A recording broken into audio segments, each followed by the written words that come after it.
Assalamualaikum. Hi everyone. For those who don't know me, my name is Fariha Liaquat and we are discussing biology class 9th chapter 4, and in this video tutorial we are going to learn about the plant tissues. Before discussing the plant tissues, let me tell you what are tissues. Tissues are the group of cells. The cells may be similar and the cells can be dissimilar, but they are performing the same function. There are two major categories of the plant tissues. Number one is the simple tissue and number two is the compound tissues. So difference between the simple and compound tissues is that simple tissues are the tissues made of similar types of cells.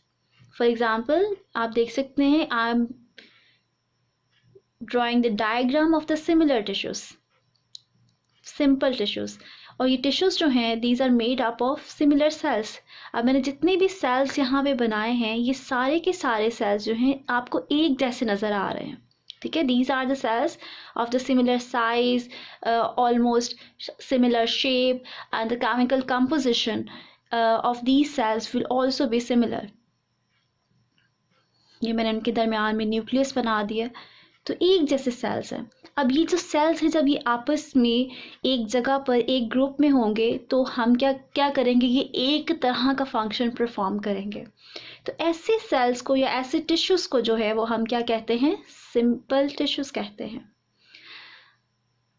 Now let me tell you what are compound tissues.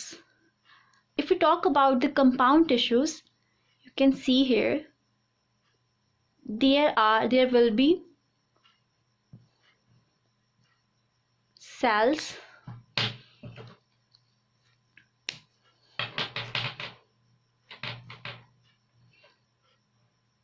of dissimilar type.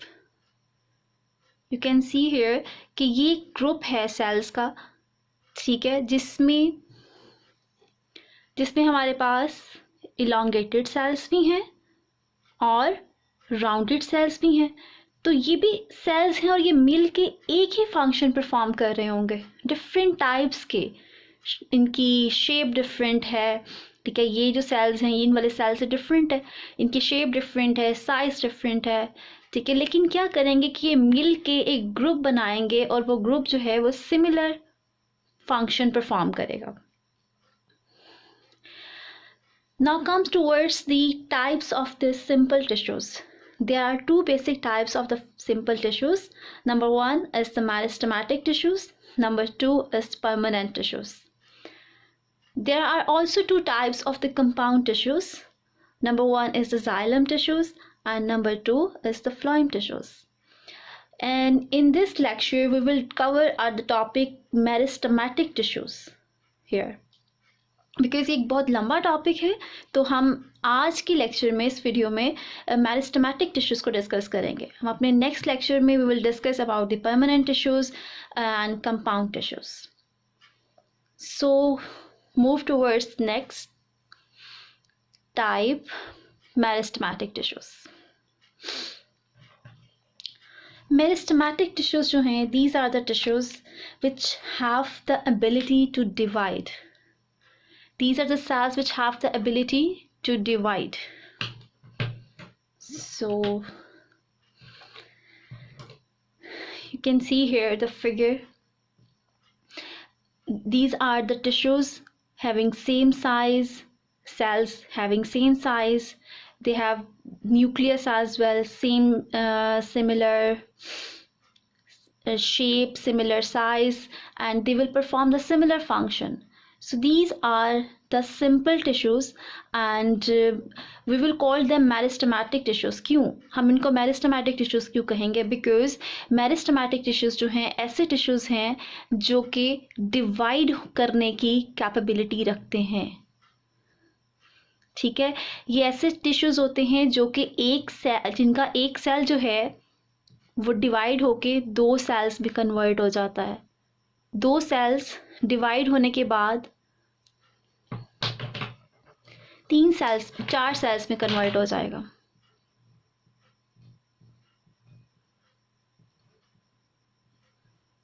ठीक है, तो ये जो sales हैं 1 से 2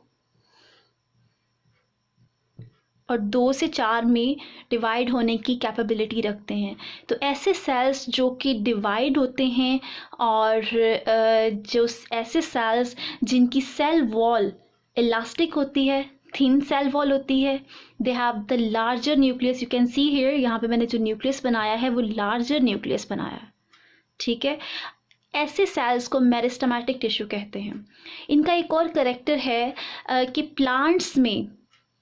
plants के जो sales हैं उनमें लार्जर वैक्यूल होता है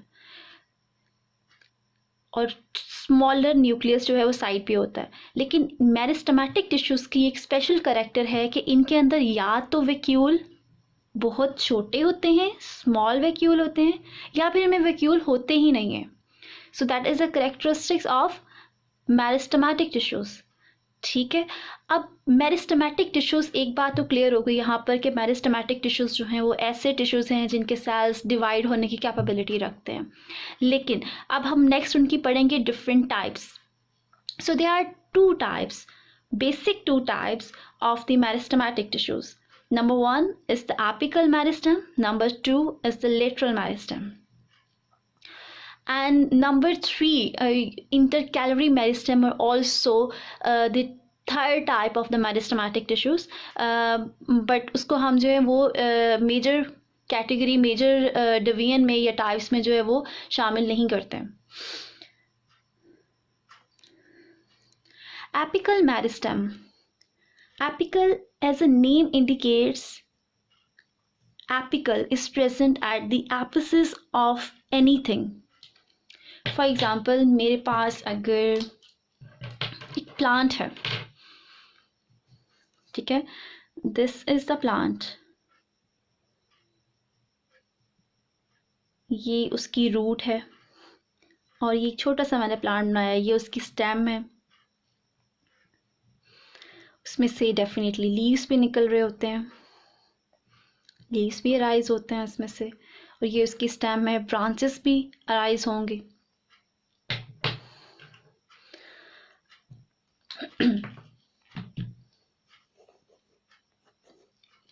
अब इस प्लांट की एपिसिस पे, यानी इसकी स्टेम की एपिकल पॉइंट पे, यहाँ पर जो टिश्यूज मौजूद होंगे, जो सेल्स होंगे, उनको हम एपिकल मेरिस्टेम कहते हैं, because they are present at the apices of stem and as well as the apices of root. यानी जो रूट होगी उसकी भी एपिक्स पे, उसकी भी टिप पे, अगर रूट यहाँ से इस तरह राइज हो रही है तो हर रूट के टिप पे यहाँ पर जो है वो एपिकल मेरिस्टेम मौजूद होगी. तो अब ये जो टिश्यूज़ हैं ये ऐसे के ऐसे तो नहीं रह जाते. डेफिनेटली हमने क्या पढ़ा है कि these are meristematic tissues. Meristematic tissues की हम टाइप पढ़ रहे हैं, तो they have the capability to divide. अगर यहाँ पे 5 सेल्स हैं तो कुछ टाइम के बाद या कुछ 1 या 2 दिन के बाद वो यहाँ इस 5 से 10 में और 10 से 20 में कन्वर्ट हो सकते हैं. तो आहिस्ता आहिस्ता ये जो रीजन है ये बढ़ता चला जाएगा और स्टेम की लेंथ में इजाफा होता चला जाएगा. सेम इसी तरह से रूट के साथ भी है कि यहाँ पर रूट की जो एपिसिस पे जो सेल्स मौजूद हैं, जिनको हमने एपिकल मेरिस्टेम का नाम दिया है, ये ग्रो करेंगे और ग्रो करने के साथ साथ जो है वो रूट की भी लेंथ में इजाफा होता चला जाएगा.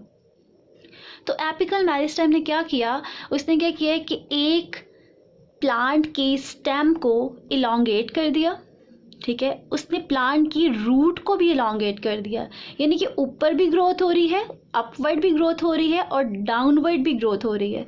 तो इसने क्या किया कि लेंथ में इंक्रीज किया है, स्टेम को भी इलोंगेट किया और रूट को भी इलोंगेट किया. तो एपिकल मेरिस्टेम का काम क्या होता है, स्टेम और रूट की इलोंगेशन, जिसको हम प्राइमरी ग्रोथ भी कहते हैं.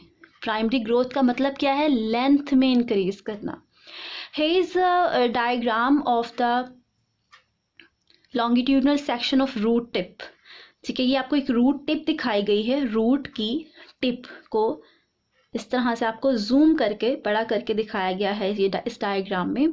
तो इसमें जो है ये वाला पार्ट है रूट कैप का, ठीक है, इतना हिस्सा रूट कैप का होता है। रूट का कैप का क्या फंक्शन होता है, उसने रूट को बिल्कुल ऐसे प्रोटेक्ट किया होता है जैसे अगर ये एक पॉइंटर है तो मैं इसके ऊपर कैप लगा दूं ताकि ये प्रोटेक्ट रह सके किसी भी और चीज़ से, ठीक है। इसी तरह से जो रूट की कैप होती है उसने क्या किया होता है, उसके टिप को, रूट को जो है, जैसे ये अगर मैंने ये मार्कर बंद कर दिया या पॉइंटर बंद कर दिया था तो क्या हुआ है कि इसकी जो टिप है ना वो बच गई है ड्राई होने से। इसी तरह से ये जो रूट कैप है ये क्या करती है, रूट की टिप को बचा देती है किसी भी तरह के डिस्ट्रक्शन से।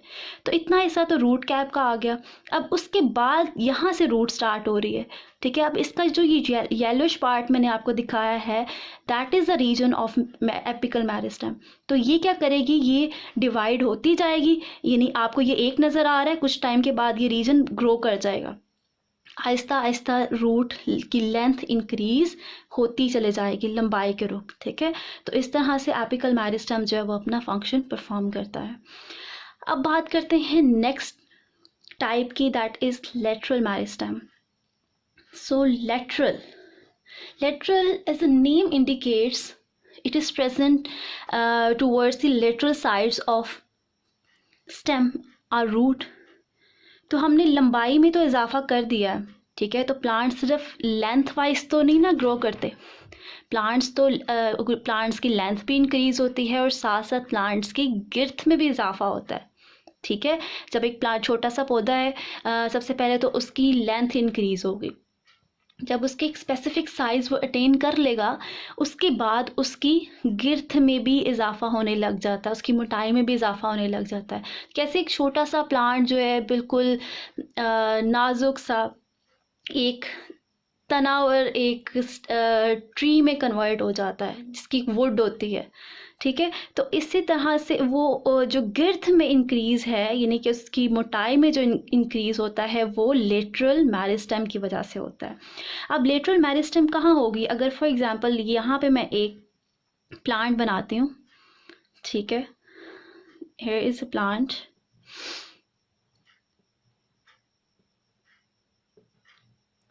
तो अब ये लेंथ में हमने डिस्कस कर लिया एपिकल मेरिस्टेम की वजह से इंक्रीज हुआ है। अब जो यहाँ पर लेटरल मेरिस्टेम होगी ना वो साइड्स में मौजूद होगी, जो कि क्या करेगी, इस रुख के सेल्स को इंक्रीज करेगी, ठीक है। तो जो प्लांट इतना था वो उसकी लेंथ में जब इंक्रीज हो जाएगा, जब उसकी गिर्थ में इजाफा होगा तो क्या होगा कि ये इतने से इतना मोटा हो जाएगा, ठीक है। कम से आहिस्ता आहिस्ता इतना ज़्यादा उसकी जो गिर्थ है उसमें आपको वाज़े तौर पे फ़र्क नज़र आएगा। तो ये जो चौड़ाई में फ़र्क है वो किस वजह से होता है, that is because of lateral meristem. अब लेटरल मेरिस्टेम मैंने बस इस तरह से डिस्कस कर लिया कि साइड्स में मौजूद होती है। अगर हम उसकी एग्जैक्ट लोकेशन की बात करें कि लेटरल मेरिस्टेम कहाँ कहाँ मौजूद होती है, तो लेटरल मेरिस्टेम जो है वो उसकी भी दो टाइप्स हैं, ठीक है। तो लेटरल मेरिस्टेम की फर्स्ट टाइप है that is vascular cambium and second type is the cork cambium.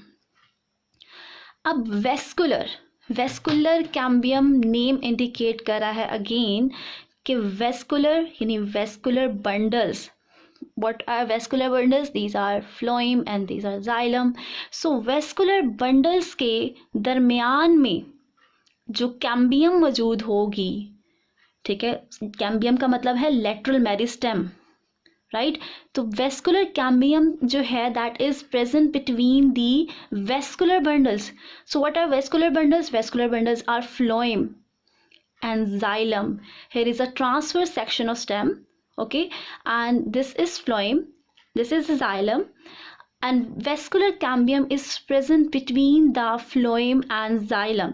ये xylem phloem दिखाया गया है आपको, ये xylem दिखाया गया, आपको एक सेक्शन कट करके दिखाया हुआ है स्टेम का, एनेटमी दिखाई हुई इस डायग्राम में आपको एनेटमी दिखाई हुई है किसकी, स्टेम की एनाटमी, ठीक है, जिसके एक ऐसी स्टेम की एनाटमी जिसमें सेकेंडरी ग्रोथ हो रही है।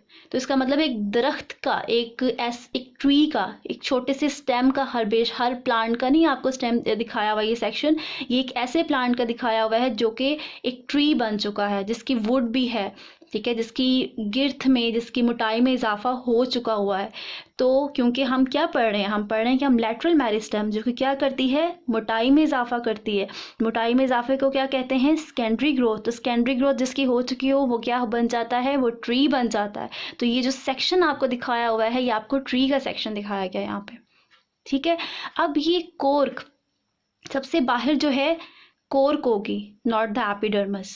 सबसे बाहर कोर्क होती है, जो आपको दरख्त की बार्क नज़र आती है ना, सख्त सी और एक रफ सा स्ट्रक्चर आपको नज़र आ रहा होता है, ठीक है, उसको कोर्क कहते हैं, कोर्क। और उसके बाद उसके नीचे, कोर्क के नीचे भी एक कैम्बियम मौजूद होती है, उसे कहते हैं कोर्क कैम्बियम। फिर उसके बाद कॉर्टेक्स का कुछ हिस्सा आता है, फिर उसके बाद आता है इतना हिस्सा है फ्लोइम। फ्लोइम फ्लोइम और ये वाला सारा जो येलोइश पार्ट है दैट इज जाइलम, और ये पिथ है। तो जाइलम और फ्लोइम के दरमियान में कुछ टिश्यूज होंगे, उनको वेस्कुलर कैम्बियम कहते हैं, ठीक है। और ये वेस्कुलर कैम्बियम भी गिर्थ में इंक्रीज, यहाँ पे सेल्स ऐड करते जाएंगे, प्लांट मोटा होता चला जाएगा, ठीक है। अब कोर्क कैम्बियम जो कि कोर्क के नीचे मौजूद हैं वो भी अपने सेल्स को इंक्रीज करते जाएंगे, और प्लांट जो है वो आपके पास जो है उसकी गिर्थ इंक्रीज होती चले जाएगी। अच्छा, ये आपको तो एक ट्रांसफर सेक्शन दिखाया गया ना, मैं यहाँ पे क्रॉस सेक्शन बना के आपको ज़्यादा क्लियर कर देती हूँ कि किस तरह से एक प्लांट की स्टेम जो है वो इंक्रीज होती है। अच्छा, ये एक मैंने सेक्शन फॉर एग्जांपल बना लिया, ये पिथ है। क्या किया मैंने, आप समझें कि ये मैंने इसको इस तरह से किया है कि ये अगर फॉर एग्जांपल मेरे पास स्टेम है, मैंने उसको यहाँ से इस तरह से कट कर दिया, ठीक है, टिप से कट कर दिया, जैसे आप एक किसी चीज़ का स्लाइस काटते हैं ना, तो ये उसका क्रॉस सेक्शन है। अब ये आपको पूरा एक गोल जो है वो स्टेम नज़र आ रहा है। सबसे बाहर ये इसकी कॉर्क है, ठीक है, वो कॉर्क किसको कहते हैं, मैंने आपको बताया जो आपको दरख्त की बार्क नज़र आती है उसे कॉर्क कहते हैं। कॉर्क के नीचे एक कैम्बियम थी, मैं इसको रेड से इंडिकेट कर रही हूँ, उसको हम कॉर्क कैम्बियम कहेंगे, that is for lateral meristem.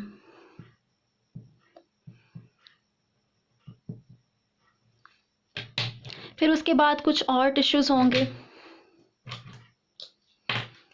हो सकता है इसके नीचे कुछ और टिश्यूज हों। उन टिश्यूज के बाद जो है फिर आएंगे हमारे पास जाइलम, सॉरी फ्लोइम, फिर फ्लोइम के बाद आएगी कैम्बियम, अगेन फिर आ जाएगा जाइलम, फिर दरमियान में आ जाएगी पिथ। अब क्या हुआ है कि कोर्क के बाद है cork cambium, cork cambium increase होगी और जो हमारी स्टेम है वो इलोंगेट होती जाएगी। ये जो पेंसिल से मैंने निशान बनाया है that is present between the phloem and xylem, और ये क्या है, वेस्कुलर कैम्बियम। तो अब क्या होगा कि यही वाला, जब कोर्क कैम्बियम और वेस्कुलर कैम्बियम अपने सेल्स को ऐड करेंगे तो आपके पास यही वाली जो स्टेम है ये बड़ी हो जाएगी, ठीक है, क्या हो जाएगी, मज़ीद इसकी गिर्थ में इजाफा हो जाएगा, मज़ीद सेकेंडरी ग्रोथ हो जाएगी। तो मैंने कहा था ये ब्लैक कलर जो है दैट इज़ कैम्बियम, ठीक है। अब क्योंकि रेड सेल्स जो है इनका काम क्या था, मज़ीद सेल्स ऐड करना, तो उन्होंने अपने सेल्स ऐड किए होंगे तो ही इसकी सेल जो है गिर्थ में इतना इजाफा हो गया। ये देखें रेड को मैंने ज़्यादा हाईलाइट कर दिया। उसके बाद हमने क्या कहा था, there may be the cortex tissues, cortex हैं, कॉर्टेक्स के बाद जो है हमने बात की थी इसके पास है फ्लोएम, फिर फ्लोएम और जाइलम के दरमियान के जो टिश्यूज़ थे, दीज वर वेस्कुलर टिश्यूज़, और वेस्कुलर टिश्यूज़ के बाद जाइलम। तो अब आप देखें कि क्या हुआ है कि ये वाले सेल्स और ये वाले सेल्स, इन सेल्स, ये वाले सेल्स जो हैं ये बहुत ज़्यादा इंक्रीज़ हो गए हैं नंबर में, जिसकी वजह से ये इतना स्टेम जो है वो इस बड़े स्टेम में कन्वर्ट हो गया है। क्यों कन्वर्ट हुआ है? Because of the core cambium, because of the vascular cambium. So the function of the core cambium and vascular cambium is to increase in the girth of the stem. So that was all about today. We will discuss the permanent tissues in our next lecture. If you like the video, so please like and subscribe my channel, and thanks for watching. Allah Hafiz.